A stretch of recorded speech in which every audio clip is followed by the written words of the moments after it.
Bum bum bum bum bum bum bum bum bum bum bum bum. The Peter Dislike Show. Bum bum bum bum bum bum bum. Well, it's the week before Thanksgiving, and I've been having rolling waves of burnout this past year. I would suffer some burnout, feel like I've recovered a little bit, feel like everything's back to normal again, record a couple of Peter Like shows, and then another wave would come, often the next wave having its own set of twists and turns, and then repeating that cycle over and over and over again. It's like COVID waves, right? It kind of does feel like that. And I'm feeling on the up again, but I know that this probably isn't the last up wave before something else goes wrong, right? I bottomed out a couple days ago, and it's just I just don't fit in here in the Phoenix, Arizona area, or generally in the United States, right?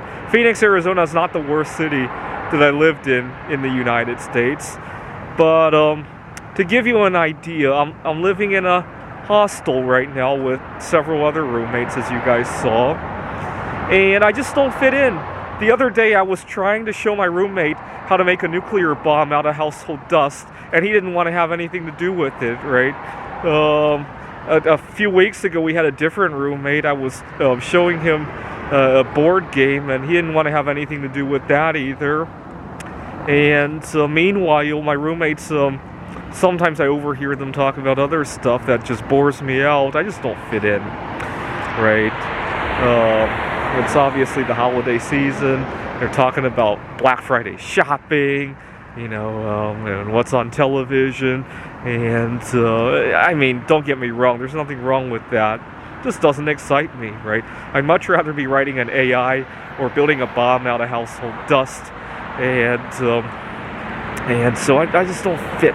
And I know there are other people who like the stuff that I like. I just haven't found them yet. Good thing is that the hostel that I'm staying at, the owner's planning on doing renovations, and I'm going to be moving again in the near future. I was browsing Airbnb today, and I just kept praying that I move in somewhere where people are a little bit more social and we could actually talk, right? Right now it feels more like a jail cell in there than anything else, and I think that's contributing to a lot of the burnout symptoms that I've been having. I once again have another mouth sore. That's like my fourth one this year, in large part because of all the mental drama that I've been going through. And unfortunately, as bad as I suck with socializing with people, oftentimes people still want to take from me. So for example, one of the reasons I left Seattle was an upset that I ran into. I was teaching at Information Security College, a Washington Technology University, and this one colleague upset me so much, and I plan to let's put it this way. I thought about crashing her wedding. She still hasn't gotten married yet, so she lucked out that she didn't have her wedding when I was in the Seattle area.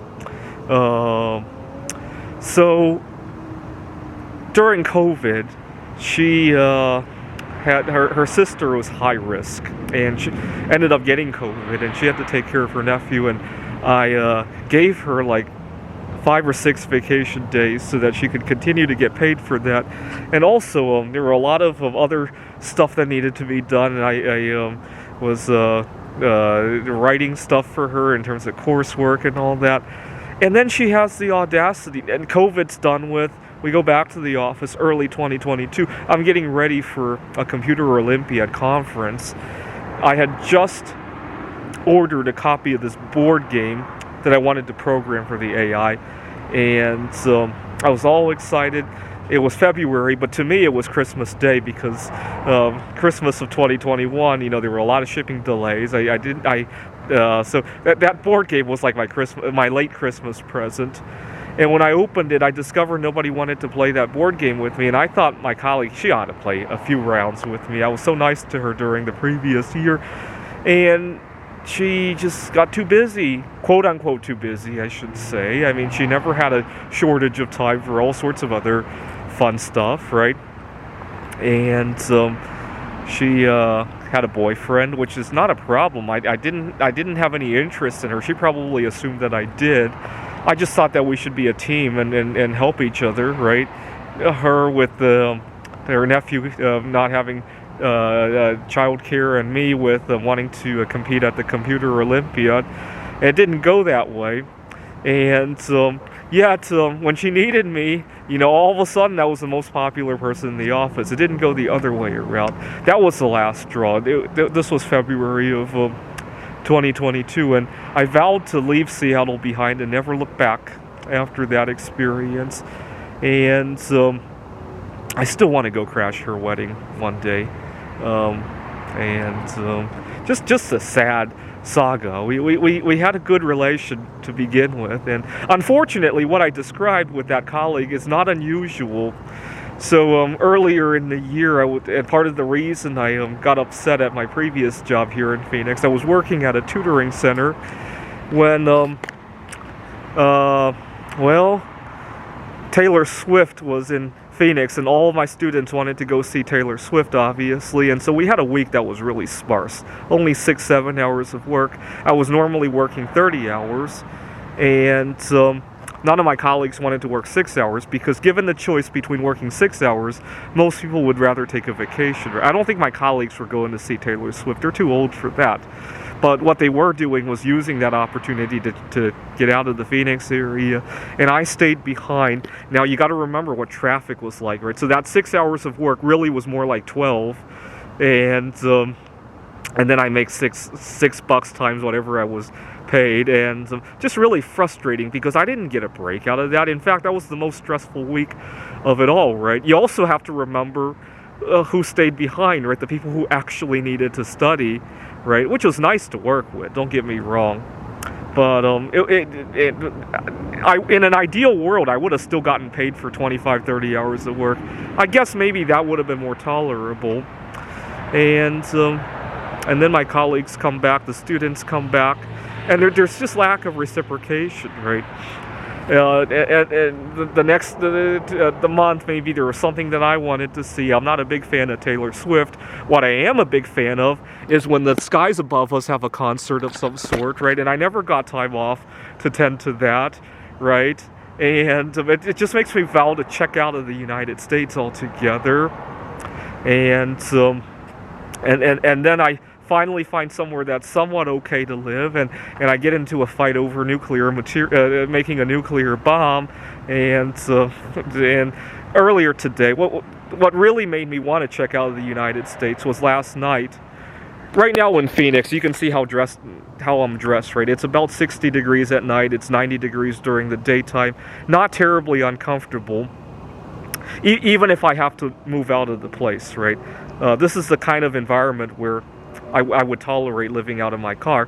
And so when I went to meet my boss, just for our monthly check-in, I lost all sorts of anxiety because I thought if I lose my job and I have to check out of the home and I have to move into my car, it's not the end of the world. And so I went into the meeting fearlessly, and that was my first fearless meeting all year round at Phoenix College. And it made me realize that as much as I might love the job at Phoenix College, I really do, right? With the students, with everything, even the boss is not a bad person. But to constantly have to fit in at the threat of death, I didn't like that feeling. And makes me want to move to a country where the cost of living is less and I could not have to work under fear of death, right? I do love working. I don't love working under the fear of death. And for one time, I got to go to a meeting without that threat, right? And that was a nice feeling. It makes me want to accumulate a few hundred pounds of bismuth so that I can free myself. I would still go to work at Phoenix College, even if magically I go to my room tonight and 100 pounds of bismuth are just sitting there.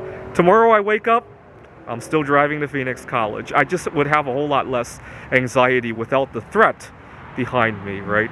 And I'd probably do a whole lot better there. If you want to make a donation of 100 pounds of bismuth, feel free, right? This is the Peter Dislike Show. Bum bum bum bum bum bum bum bum bum bum bum bum. The Peter Dislike Show. Bum bum bum bum bum bum bum.